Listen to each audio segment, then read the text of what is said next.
অনেকেই এরকম উত্তর দেয়, বিয়ে তো একবার, জীবনে বিয়ে একবার করবেন। মেহেদি রাতে বর পক্ষ থেকে কিছু সংখ্যক ছেলে মেয়ে কনে পক্ষের বাড়িতে যায়, আবার কনে পক্ষের কিছু সংখ্যক ছেলে মেয়ে বর পক্ষে চলে আসে। ছেলে মেয়েরা একসাথে নাচানাচি করতেছে গানের তালে তালে।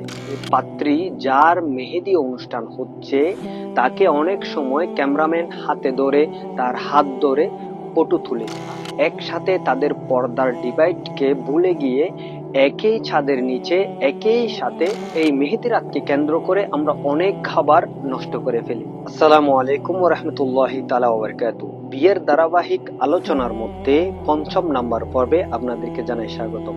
সম্মানিত দর্শক শ্রোতা, আজকে যে বিষয়টি নিয়ে আলোচনা হবে সেটা হচ্ছে মেহেদি রাত।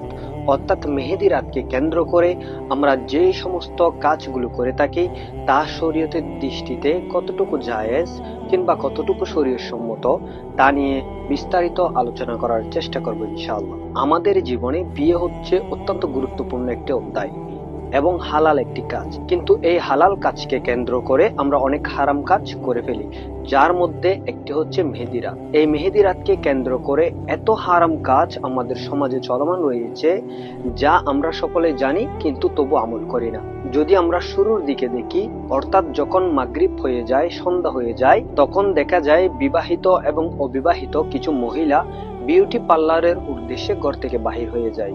আবার এমনও দেখা যায় যারা একটু মডার্ন, তারা কি করে বিউটি পার্লার থেকে বিউটিশিয়ান হায়ার করে ঘরের মধ্যে নিয়ে আসে। অর্থাৎ ঘরের মধ্যে এসে তারা বিবাহিত অবিবাহিত যারা মহিলাগণ রয়েছে তাদেরকে সাজসজ্জা করায়। ইসলামের মধ্যে নারীর সাজসজ্জা হারাম নয়, তবে শর্ত হচ্ছে সেটা শুধুমাত্র স্বামীর জন্য হতে হবে। কিন্তু আফসোসের বিষয় হচ্ছে মেহেদি রাতকে কেন্দ্র করে যে সমস্ত মেয়েরা সাজসজ্জা করে তারা কেউ তাদের স্বামীর জন্য সাজে না, বরং পরপুরুষকে কেন্দ্র করে অর্থাৎ পরপুরুষকে দেখানোর উদ্দেশ্যে তারা এই সাজসজ্জাগুলো করে থাকে, যা অত্যন্ত গুনাহের কাজ। এবং যে মেয়েরা এইরকম সাজসজ্জা করছে তাদের জন্য আমরা পুরুষ যারা ভাই রয়েছি, যারা স্বামী রয়েছি, যারা সন্তান রয়েছি, তারাও গুনাহগার হচ্ছি। কারণ আমরা পুরুষ যারা রয়েছি আমরা তাদেরকে বাধা না দেওয়ার কারণে তারা এরূপ করছে, যার কারণে তারা পর্দার খেলাফ করছে, সেজন্য তারাও গুনাহগার হচ্ছে, আর আমরা পুরুষ যারা রয়েছি আমরা দায়ুসের অন্তর্ভুক্ত হয়ে যাচ্ছি। সুতরাং এই বিষয়টা আমাদের খেয়াল রাখতে হবে। এরপরে দেখা যায় যখন স্টেজে উঠে তখন কেক কাটা হয়।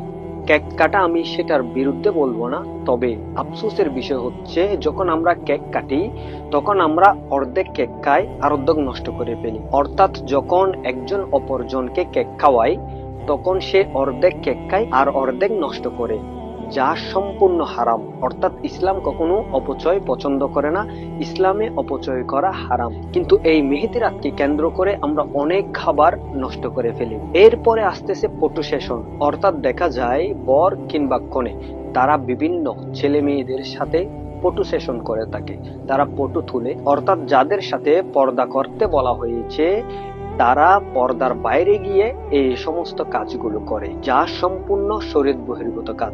এবং আরো দেখা যায় যখন শেষ পর্যায়ে যাওয়া হয়, অর্থাৎ যে মেয়ে যে পাত্রী যার মেহেদি অনুষ্ঠান হচ্ছে তাকে অনেক সময় ক্যামেরাম্যান হাতে ধরে, তার হাত ধরে ফটো তুলে বিভিন্ন রকমের স্টাইল দেখিয়ে তাকে টাচ করে তার সাথে ছবি তোলা হয়, তাকে ছবির স্টাইল দেখিয়ে দেওয়া হয়, অথচ সেই মেয়েকে এখনো তার স্বামী টাচও করতে পারে নাই।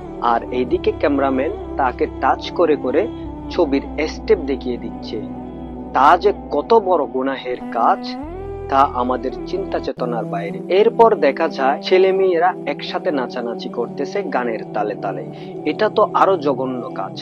অর্থাৎ ছেলে মেয়েরা একসাথে তাদের পর্দার ডিভাইডকে ভুলে গিয়ে একই ছাদের নিচে একই সাথে গানের তালে তালে নাচ করতেছে। আর এগুলো দেখে আমরা যারা অভিভাবক রয়েছি তারা হাত তালি দিচ্ছি, তারা প্রাউড ফিল করছি আমার ছেলে মেয়ে নাচতেছে। অথচ এটা যে কত বড় গুনাহের কাজ, আমাদের অভিভাবকরা কত বড় গুনাহের কাজের দিকে নিজেদেরকে নিমজ্জিত করছে সে বিষয়ে আমাদের বিন্দু পরিমাণ ধারণা নেই। আরেকটা বিষয় ইদানিং সমাজে দেখা যাচ্ছে সেটা হচ্ছে বর পক্ষ থেকে কনে পক্ষ, কনে পক্ষ থেকে বর পক্ষ আসা যাওয়া করা। অর্থাৎ মেহেদি রাত যেটা আমরা পালন করি সেই মেহেদি রাতে বর পক্ষ থেকে কিছু সংখ্যক ছেলে মেয়ে কনে পক্ষের বাড়িতে যায়, আবার কনে পক্ষের কিছু সংখ্যক ছেলে মেয়ে বর পক্ষে চলে আসে। এটার কারণেও বিশৃঙ্খলা সৃষ্টি হয়। অর্থাৎ ছেলে মেয়ে যারা রয়েছে তারা একে অপরের ক্লোজে চলে আসে এবং নারী পুরুষ একে অপরের সাথে মেলামেশা করে, যা সম্পূর্ণ শরীয়ত বিরোধী একটি কাজ।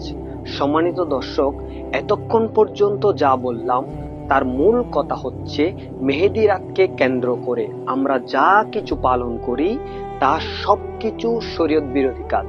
কিন্তু আফসোস, এটাকে আমরা আধুনিকতার নাম দিয়ে এই হারাম কাজকে আমরা হালাল মনে করতেছি। এই সমস্ত খারাপ কাজগুলো যদি আপনি করতে বাধা দেন, তাহলে অনেকেই এরকম উত্তর দেয়, বিয়ে তো একবার, জীবনে বিয়ে একবার করবেন, সুতরাং সামান্য মজা তো করাই যায়।